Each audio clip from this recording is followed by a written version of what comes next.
Hi students, ഇന്ന് നമ്മൾ പഠിക്കാൻ പോകുന്നത് 9ാം ക്ലാസ്സിലെ പോളിനോമിയൽസ് അഥവാ ബഹുപദങ്ങൾ എന്ന ചാപ്റ്ററിലെ പേജ് നമ്പർ 180 ക്വസ്റ്റ്യൻ നമ്പർ 1 ആണ്.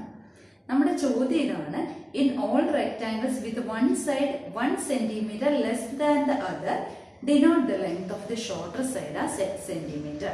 അതായത് ഒരു ചതുരം, ആ ചതുരത്തിന്റെ രണ്ട് വശങ്ങൾ തമ്മിലുള്ള വ്യത്യാസം 1 സെന്റിമീറ്റർ ആണ്. അതായത് 1 സെന്റിമീറ്റർ കൂടിയോ കുറഞ്ഞോ അങ്ങനെ ആ രീതിയിൽ വേണം നമ്മൾ എടുക്കാനായിട്ട്. അതിന്റെ ചെറിയ വശത്തിന്റെ നീളം x സെന്റിമീറ്റർ ആയിരിക്കണം. അങ്ങനാണെങ്കിൽ ചെറിയ വശമാണല്ലോ x സെന്റിമീറ്റർ, അപ്പോൾ വലിയ വശം എന്തായിരിക്കും? കാരണം 1 സെന്റിമീറ്റർ വ്യത്യാസമേ വരാവുള്ളൂ. അപ്പോൾ വലിയ സൈഡ് എന്താകും? x + 1 ആവും. ഇനി ചോദ്യം ബാക്കി വായിച്ചു നോക്കാം. Denote their perimeters as p of x centimeter and write the relation between x and p of x. Perimeter അഥവാ ചുറ്റളവ് കണ്ടുപിടിച്ചിട്ട് അതും എക്സും തമ്മിലുള്ള ബന്ധം നമ്മൾ പോളിനോമിയൽ രൂപത്തിൽ എഴുതണം. ഇനി അതാദ്യം നമുക്ക് ചെയ്തു നോക്കാം. നമുക്കറിയാം പെരിമീറ്റർ അഥവാ ചുറ്റളവ് കാണാനുള്ള സമവാക്യം അറിയാം. Perimeter p = 2 times l + b. ഇനി സമവാക്യം അറിയാൻ വയ്യാത്തവർക്ക് 4 വശം കൂടെ കൂട്ടിയാൽ ചുറ്റളവ് അഥവാ പെരിമീറ്റർ കിട്ടും. അപ്പൊ നമുക്ക് അതൊന്ന് കണ്ടുപിടിക്കാം. പെരിമീറ്റർ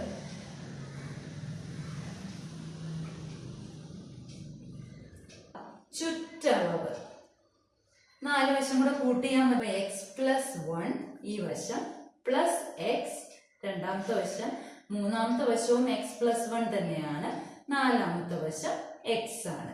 ഇത് 4ഉം കൂടെ നമുക്ക് കൂട്ടണം. ഇവിടെ എത്ര x ഉണ്ട്? 1 2 3 4. അപ്പൊ = 4x + 1 + 1 എന്താ? 2. 4x + 2 എന്ന് എഴുതാം. അതായത് പെരിമീറ്റർ അഥവാ ചുറ്റളവിന് p of x = എന്ന് എഴുതാമല്ലോ. അപ്പൊ ഇതാണ് നമ്മുടെ റിലേഷൻ, നമുക്ക് കിട്ടി. ഇനി അടുത്ത് നമുക്ക് ചോദ്യം വായിച്ചു നോക്കാം. Denote their areas as a of x square centimeters and write the relation between x and a of x. Area അഥവാ പരപ്പളവ് കാണണം. ഏരിയ കാണാനുള്ള സമവാക്യം എന്താ? Area A = length into breadth. അപ്പൊ ഏരിയ നമുക്കൊന്ന് കണ്ടുപിടിച്ച് നോക്കാം. ഏരിയ അഥവാ പരപ്പളവ് സമം length into breadth. Length x + 1 ആണ് ഇൻറ്റു x. അപ്പൊ നമുക്ക് ഈ ബ്രാക്കറ്റിനെ ഓപ്പൺ ചെയ്യാം. അതായത് എക്സിനെ x കൊണ്ട് മൾട്ടിപ്ലൈ ചെയ്യുക. അപ്പൊ നമുക്ക് എന്ത് കിട്ടി? x² കിട്ടി പ്ലസ് 1 × x. 1 × x എന്താ? x. അപ്പൊ ഇതിനെ നമുക്ക് ഏരിയ അഥവാ പരപ്പളവിനെ എങ്ങനെ എഴുതാം? a of x = x² + x എന്ന് എഴുതാം. അപ്പൊ ഇതാണ് ഒന്നാമത്തെ ആൻസർ, ഇത് രണ്ടാമത്തെ ആൻസർ. ഇനി മൂന്നാമത്തെ ചോദ്യം വായിച്ചു നോക്കാം. Compute p of 1, p of 2, p of 3, p of 4 and p of 5. Do you see any pattern? അതായത് p of x ഓരോ വിലകൾ ഇട്ട് കൊടുക്കുക. 1 മുതൽ 5 വരെയുള്ള വിലകൾ ഇട്ട് കൊടുത്ത് നമ്മൾ വാല്യൂ കണ്ടുപിടിക്കുക. ആ വിലകൾ തമ്മിൽ എന്തെങ്കിലും ഒരു പാറ്റേൺ നമുക്ക് കാണാൻ പറ്റുന്നുണ്ടോ ഇല്ലയോ, അതാണ് നമ്മളോട് ചോദിച്ചിരിക്കുന്നത്. അപ്പൊ നമുക്ക് ഓരോ വിലകൾ ഇട്ട് കൊടുക്കാം.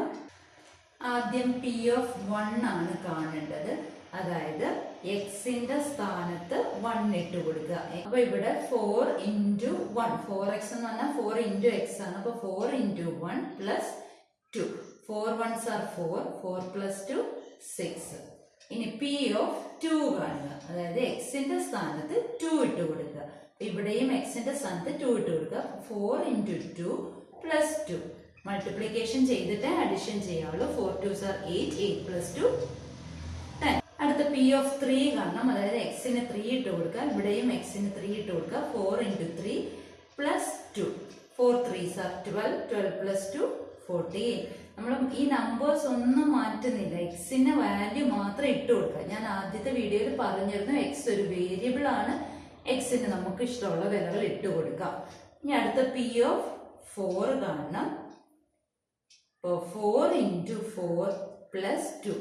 4 4s are 16 + 2 18. ഇനി p of 5 കൂടെ കാണണം. അപ്പോൾ 4 × 5 + 2. 4 5s are 20 + 2 22. ഇനി ഇതിനകത്താണ് നമ്മൾ പാറ്റേൺ കണ്ടുപിടിക്കേണ്ടത്. അപ്പോൾ പാറ്റേൺ എന്താണെന്ന് നമുക്ക് നോക്കാം. ആദ്യത്തെ ആൻസർ 6. 6ന്റെ കൂടെ 4 ആഡ് ചെയ്തപ്പോഴാണല്ലോ എന്ത് കിട്ടിയത്, 10 കിട്ടിയത്. ഈ 10ന്റെ കൂടെ വീണ്ടും 4 ആഡ് ചെയ്തപ്പോഴാണല്ലോ 14 കിട്ടിയത്. 14ന്റെ കൂടെ വീണ്ടും 4 ആഡ് ചെയ്തപ്പോഴാണ് 18 കിട്ടിയത്. 18ന്റെ കൂടെ വീണ്ടും 4 ആഡ് ചെയ്തപ്പോഴാണ് 22 കിട്ടിയത്. അപ്പൊ ഇതാണ് നമ്മുടെ പാറ്റേൺ. അപ്പൊ എന്താണ് പാറ്റേൺ? 4 വീതം കൂടി കൂടി വരുന്നു.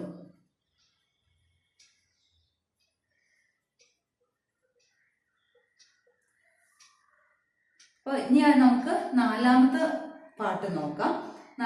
നാലാമത്തെ പാർട്ട് ഇതാണ് പറയുന്നത്, A(1)ഉം A(2)ഉം A(3)ഉം A(4)ഉം A(5)ഉം കണ്ടുപിടിച്ച് അതിനകത്ത് എന്തായാലും പാറ്റേൺ ഉണ്ടോ എന്നാണ് ചോദിച്ചിരിക്കുന്നത്. അപ്പൊ നമുക്കിവിടെ എന്താണ് കിട്ടിയത്? A(x) ആയിട്ട് നമ്മൾ സെക്കൻഡ് പാർട്ടിൽ കണ്ടുപിടിച്ചു. A(x) = x² + x എന്ന് സെക്കൻഡ് പാർട്ടിൽ കണ്ടുപിടിച്ചു. ഇവിടെ എക്സിന്റെ വാല്യൂ ഓരോന്നിട്ട് കൊടുക്കുക. A(1) കാണുക, അതായത് 1² എക്സിന്റെ സ്ഥാനത്ത് 1 ഇട്ട് കൊടുക്കുക, സ്ക്വയർ ഉണ്ട്, പ്ലസ് ഈ എക്സിന്റെ സ്ഥാനത്ത് 1 ഇട്ട് കൊടുക്കുക. 1² 1 തന്നെയാണ്, 1ന്റെ കൂടെ 1 ആഡ് ചെയ്തപ്പോൾ 2 കിട്ടി. ഇനി A(2) കാണും, അതായത് എക്സിന്റെ സ്ഥാനത്ത് 2 ഇട്ട് കൊടുത്തു. അപ്പൊ 2² + 2. 2² എത്ര? 4. 4 + 2 6. ഇനി A(3) വേണം. അപ്പൊ 3² + 3. 3² 9 ആണ്. 9 + 3 12. ഇനി A(4) കാണണം. അപ്പൊ 4² + 4. 4² 16. 16 + 4 20. ഇനി A(5) കാണണം. 5² + 5. 5² 25. 25 + 5 30. ഇനി ഇതിനകത്തും ഒരു പാറ്റേൺ നമുക്ക് കണ്ടുപിടിക്കാം അല്ലെ? അപ്പൊ ഇവിടെ നോക്കിയാൽ നമുക്കറിയാം, 2ന്റെ കൂടെ 4 കൂട്ടുമ്പോഴാണ് 6 കിട്ടുന്നത്. 6ന്റെ കൂടെ 6 കൂട്ടുമ്പോഴാണ് 12 കിട്ടുന്നത്. 12ന്റെ കൂടെ 8 കൂട്ടുമ്പോഴാണ് 12ന്റെ കൂടെ 8 കൂട്ടുമ്പോഴാണ് 20 കിട്ടുന്നത്. 20ന്റെ കൂടെ 10 കൂട്ടുമ്പോഴാണ് 30 കിട്ടുന്നത്. അതായത് അതിനകത്തൊരു പാറ്റേൺ നമുക്ക് കാണാമല്ലോ. 4, 6, 8, 10. 2ൽ നിന്നാണല്ലോ തുടങ്ങിയത്. 2ന്റെ കൂടെ 4 കൂട്ടിയപ്പോൾ 6 കിട്ടി. 6ൽ നിന്ന് 6 കൂട്ടുമ്പോൾ 12 കിട്ടി. 12ൽ നിന്ന് 8 കൂട്ടിയപ്പോൾ 20 കിട്ടി. 20ന്റെ കൂടെ 10 കൂട്ടിയപ്പോൾ 30. ഇതെല്ലാം എന്ത് നമ്പേഴ്സ്? അടുത്തടുത്തുള്ള ഇരട്ട സംഖ്യകളെ കൂട്ടുകയാണ് ചെയ്യുന്നത്. അടുത്തടുത്തുള്ള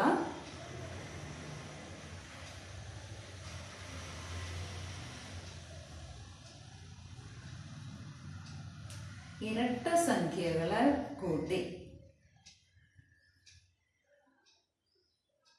അതായത് കോൺസിക്യൂട്ടീവ് ഈവൻ നമ്പേഴ്സ് ആഡ് ചെയ്താണ് പോകുന്നത്. ഇനി അടുത്ത വീഡിയോയിൽ നമുക്ക് രണ്ടാമത്തെ ചോദ്യം ചെയ്യാം.